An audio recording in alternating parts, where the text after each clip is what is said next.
Hello guys, welcome back to my channel smart study. Guys, आज हम शिक्षा निदेशालय की तरफ से दी जाने वाली कार्यपत्रक नंबर 3 करेंगे, जो कि क्लास 7th की है और विषय है हिंदी।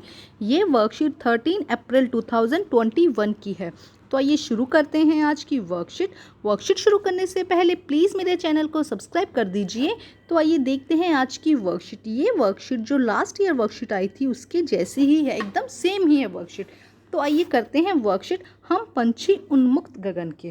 प्यारे बच्चों, कोविड-19 के लॉकडाउन या तालाबंदी में घर में बंद होकर कैसा लगता है, यह तो आप जान ही गए होंगे। तो सोचिए, पिंजरे में कैद पक्षी को कैसा लगता होगा। आइए इसी बारे में जानते हुए कविता हम पंछी उन्मुक्त गगन के का तीसरा भाग पढ़ते हैं। यह कविता शिव मंगल सिंह सुमन द्वारा रचित है।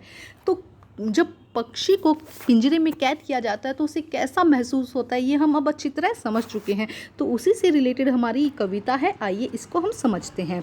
होती सीमाहीन क्षितिज से इन पंखों की होड़ा होड़ी, या तो क्षितिज मिलन बन जाता या तनती सांसों की डोरी। नीड़ न दो चाहे टहनी का आश्रय छिन भिन कर डालो, लेकिन पंख दिए हैं तो आकुल उड़ान में विघ्न न डालो। देखो क्या कहा जा रहा है कि जिस पक्षी अगर उड़ना चाहते हैं वो कहते हैं कि हमें तुम आश्रय मत दो, तुम हमें कुछ और मत दो, लेकिन हमें जो पंख दिए हैं तो हमें उड़ने दो।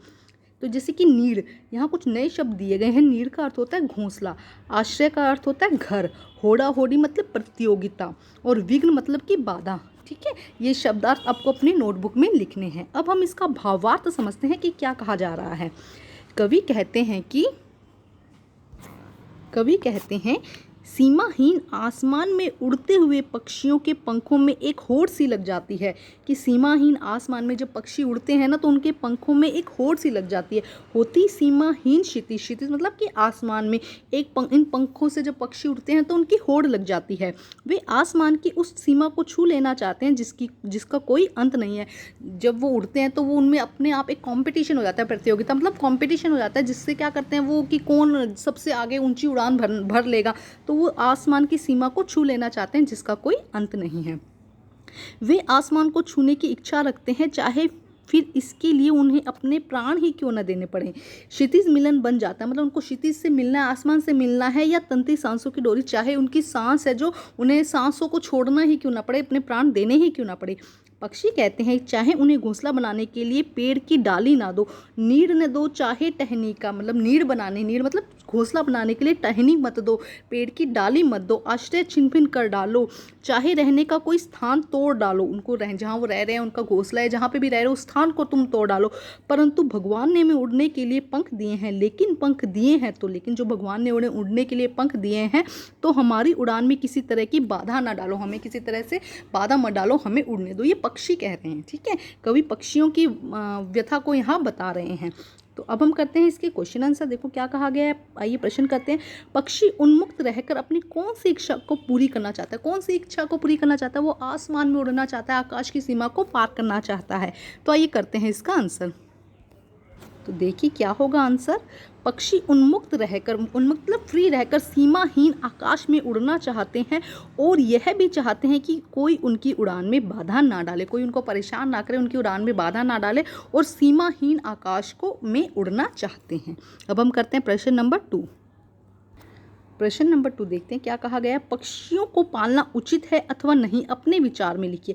आपको क्या लगता है पक्षियों को पालना उचित है? देखो, उनको पिंजरे में बंद करना ये सब बिल्कुल उचित नहीं। उनको उड़ने दीजिए, उनको आकाश दिया है भगवान ने, उनको उनके पंखों के द्वारा उनको उनकी इच्छाओं को पूरी करने दीजिए, उनको आसमान की सीमा को छूने दीजिए। तो मुझे नहीं लगता कि पक्षियों को पालना उचित है।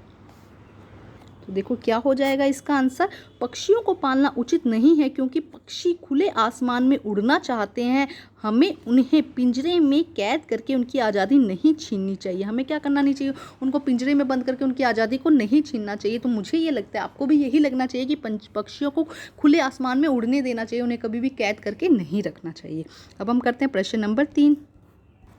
प्रश्न नंबर 3 देखते हैं क्या कहा गया है। निम्नलिखित शब्दों के वाक्य बनाइए। घोंसला, प्रतियोगिता, बाधा और घर, इनके हमें वाक्य बनाने हैं। तो बहुत आसान है, आइए करते हैं इसका आंसर हम। तो देखते हैं, पहले है घोंसला।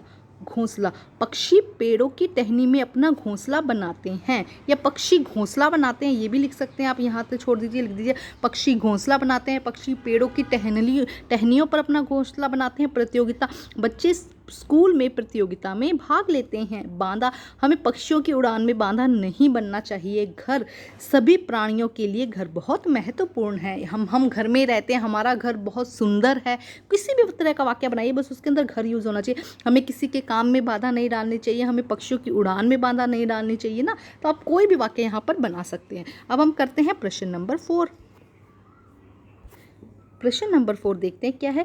क्या आपने या आपकी जानकारी में कभी किसी ने पक्षी को पाला है? उसकी देखरेख किस प्रकार की जाती होगी, लिखिए। क्या कभी किसी ने पक्षी पाला है? देखो एक्चुअली में पक्षी पालना तो है गलत बात, लेकिन क्या कभी किसी ने पक्षी पाला है और उसकी देखरेख किस तरह की जाती है, तो उसके बारे में यहाँ पर लिखना है। तो आइए करते हैं इसको सोल्व। तो देखिए आंसर बेटा।